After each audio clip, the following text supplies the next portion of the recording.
Hello, and welcome to the very first video for the Constructed Chaos YouTube channel, where hopefully we'll be creating a ton of content related to printing 3D dungeon terrain, as well as painting it, and then actually running some D&D sessions.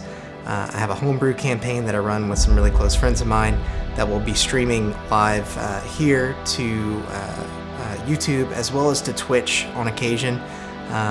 We're thinking maybe once every other week, but I'm sure we'll figure that out as we go along. But I wanted to make this first video to introduce myself. My name is Alex, and I wanted to welcome you all to the channel, as well as catch you up on some of the things that have actually happened in that homebrew campaign that I mentioned.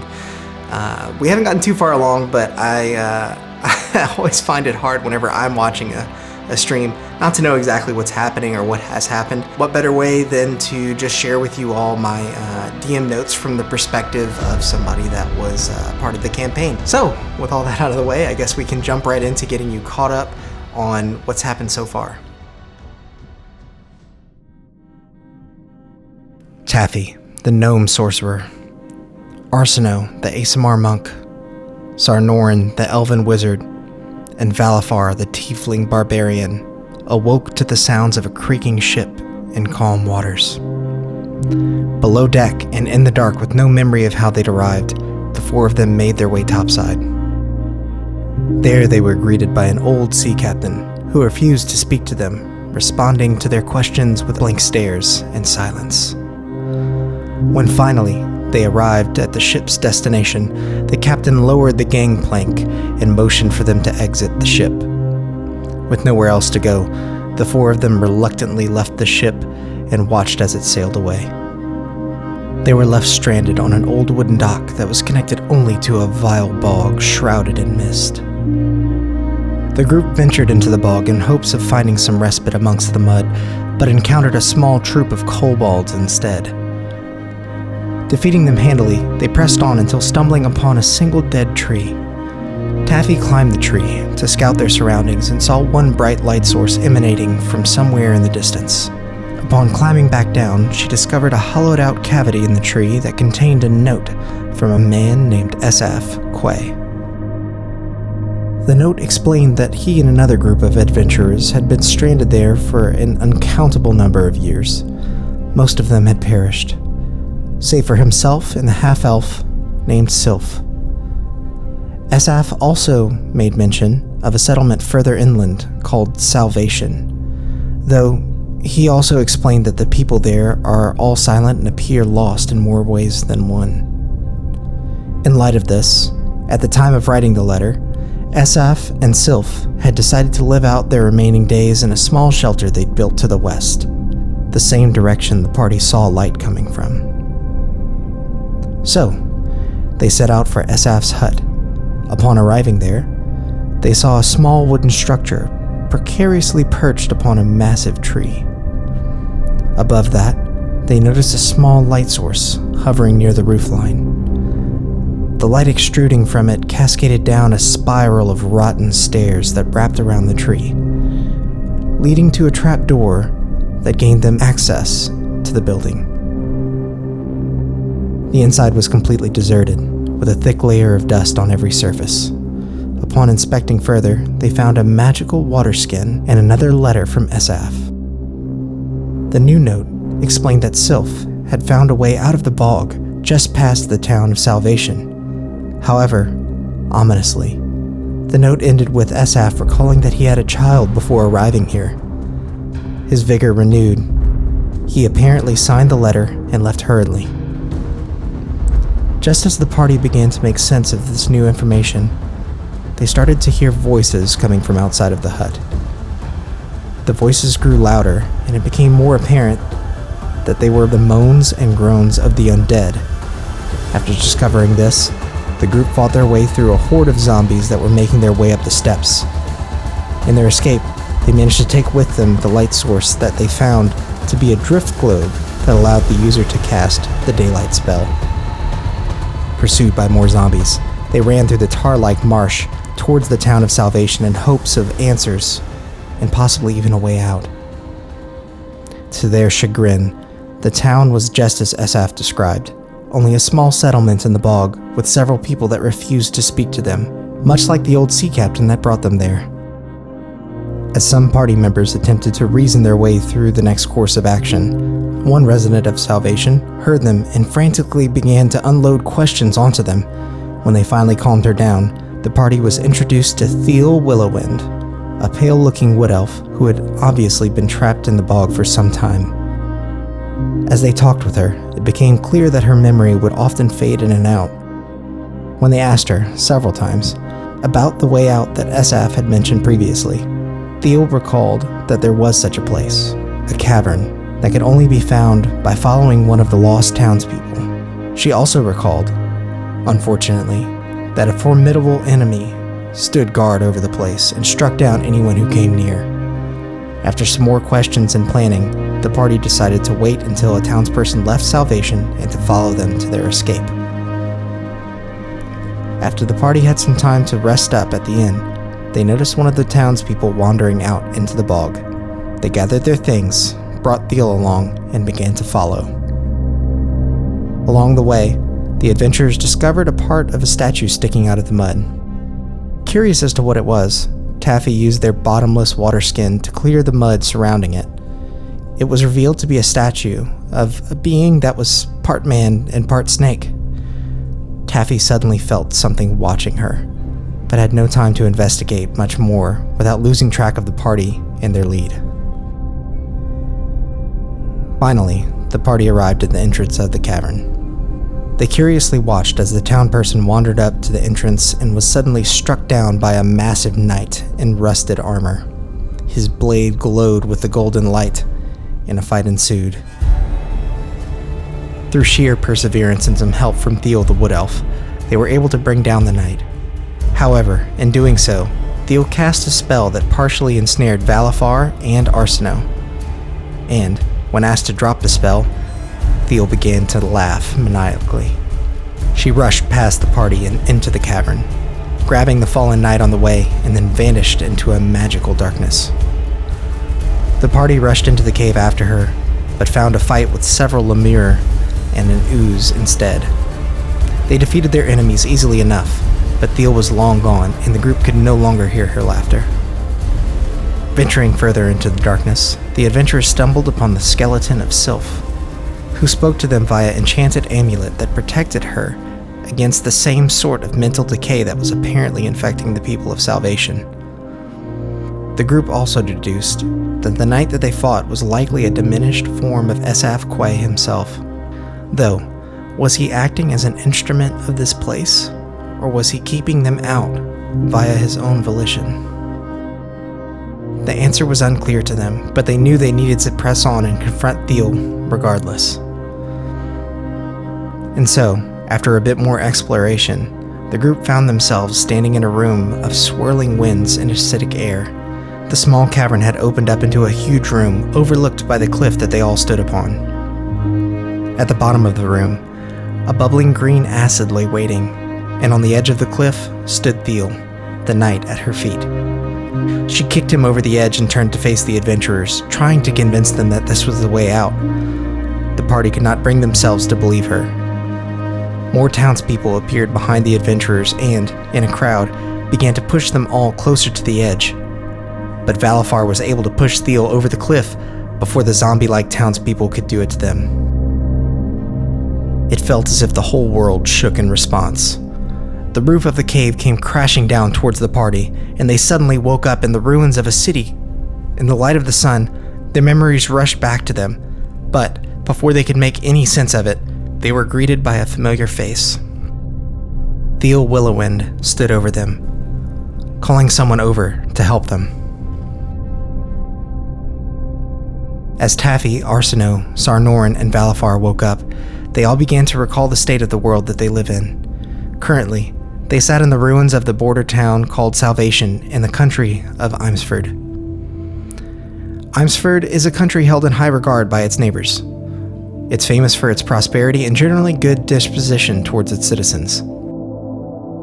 There, it is truly possible for anyone to become successful, whether by the fruit of their own labors or by joining the Sun-Touched, the elite military of Imsford.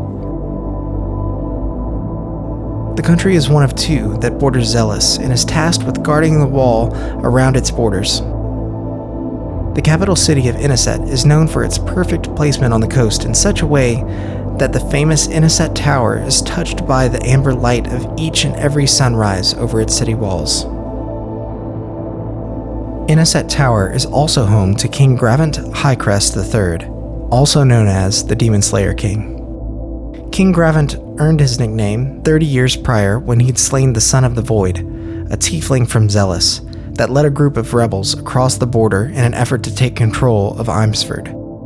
The two countries have since been at war, after Zheles began to revolt in response to the death of their leader, though they stand no real chance against the military might of Eimsford, much less the rest of the continent that supports them. The adventurers also recalled that every member country on the continent of Roria subscribes to belief in an ancient prophecy that tells of an apocalypse involving the birth of a tiefling referred to as the Son of the Void.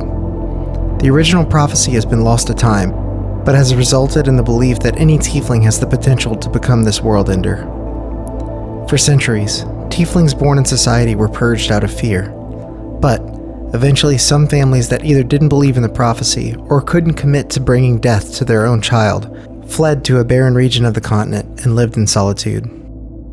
As rumors of this safe haven circulated, and more refugees gathered, they eventually formed their own small country. Thus, Zheles is the product of hate and prejudice towards tieflings. Their population continued to grow over the years, until action was taken to contain them inside a great wall. The border country of Eimsford and the Grixton Republic are now both tasked with patrolling the mile-high border wall, Eimsford to the north and east, and the Grixton Republic to the south. Within those borders, Zheles is a harsh place. Though the land is mostly barren, the population continues to grow due to a constant influx of refugees. Overpopulation and lack of resources has resulted in a poor quality of life and nearly constant disease, starvation, and death. Up until recently, the country has been largely disorganized and unable to govern properly due to this. However, one tiefling eventually rose and garnered the support of his country, and preached teachings of interpreting the ancient prophecy as one of light instead of one of darkness. His claims eventually gained him the title Son of the Void, since it was thought that his purpose was to bring eternal peace between all races instead of an apocalypse. Even further south exists the Grixton Republic. Though comprised mostly of a large landmass to the south of Zheles, the Grixton Republic governs itself as a group of 7 smaller substates separated by small swaths of rivers and ocean. The Republic is home to many merchants, mercenaries, and seafarers. For this reason, the land is very prosperous on its own, not to mention the support it is given by the rest of Roria to help guard the border of Zheles alongside Eimsford. Counter to what logic might dictate, the leadership of Eimsford and the Grixton Republic have often feuded in the past due to philosophical differences regarding religious beliefs and general moral alignment. In the Grixton Republic, money and influence dictate everything, and this does not sit well at all with the people of Eimsford, who believe that doing right in the world brings its own compensation and reward naturally. Immediately realizing that Thea was standing over the party, Valafar stood up and tackled her to the ground. Just as he did this, several members of the Sun-Touched army arrived. They then forced Valafar off of Thiel and took him into custody. And, in realizing that he was a tiefling, the Sun-Touched instantly assumed that he was likely responsible for the destruction of Salvation and for the nearby hole in the border wall. With Valafar held as a criminal, the rest of the group agreed to accompany the Sun-Touched back to Eimsford's capital of Inisset. There, they said, they would be given a trial, and the truth of all the destruction would be uncovered. Later that night, bandits attacked their encampment and attempted to assist the adventurers in fleeing their captors. The party, however, decided to stay put and trust in the legal system of Eimsford. In the attack, one of the Sun-Touched disappeared, one of the bandits was captured, and another gave Arsinoe a hint about how to find their organization later in Inisset.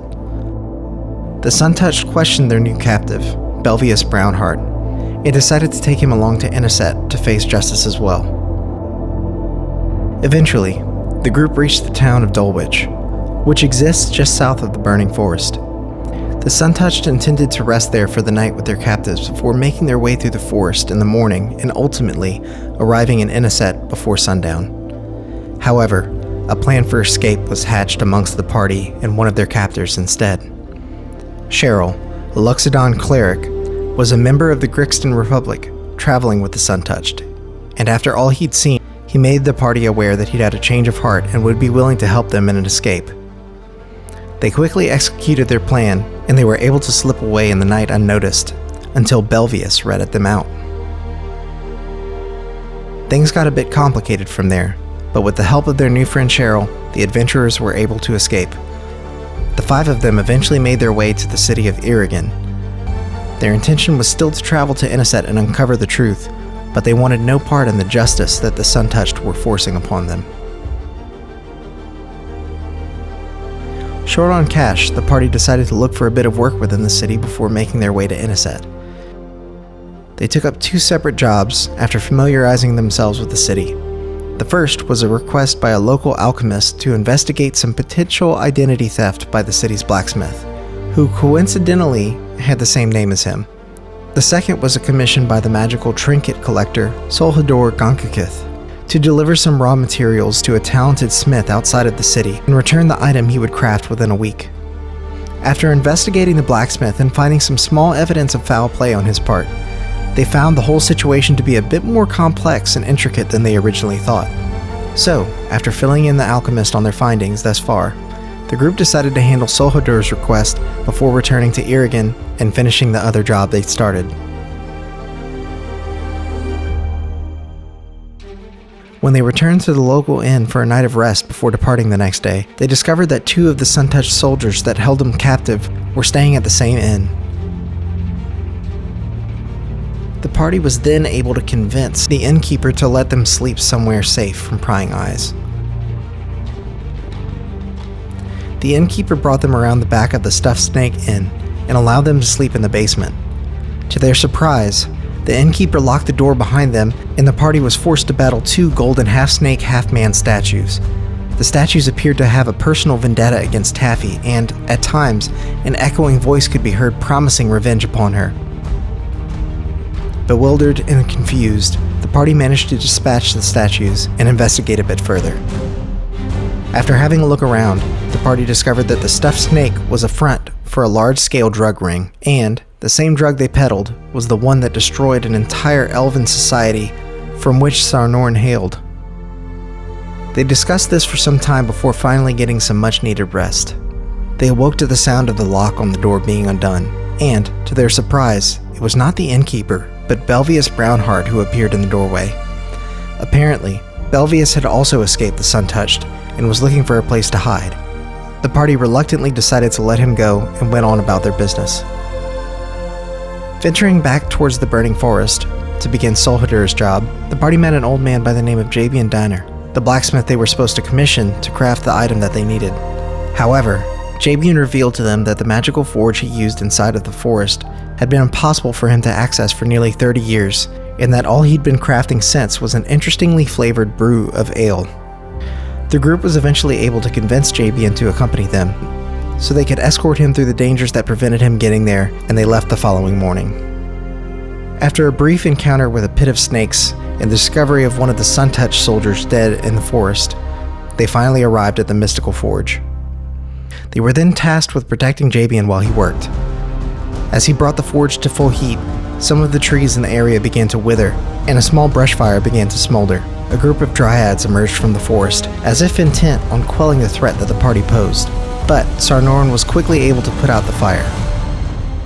Ultimately, Jabian was able to use the forge again and created a beautiful jeweled bracer that was to be purposed as an arcane focus. Feeling as though he'd made up for past mistakes and finally being able to use the forge again, Jabian told the party that he would stay behind instead of returning with them.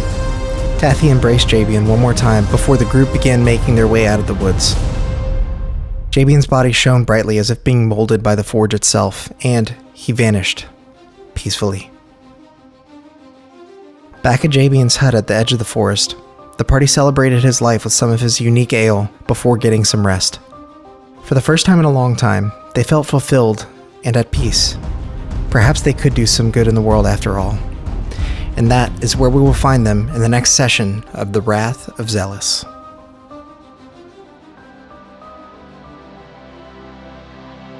Alright, so that should get us pretty much caught up. Once again, my name is Alex. I want to thank you guys so much for sticking around and watching. Those of you who have made it to the end of the video. Hopefully, we'll stick around and watch our live streams. At the end of the day, that's kind of what inspired us to create this YouTube channel. I'm looking forward to seeing you guys in the future, hearing from you, and sharing this adventure at the end of the day. It'll be a lot of fun, so hope you stick around.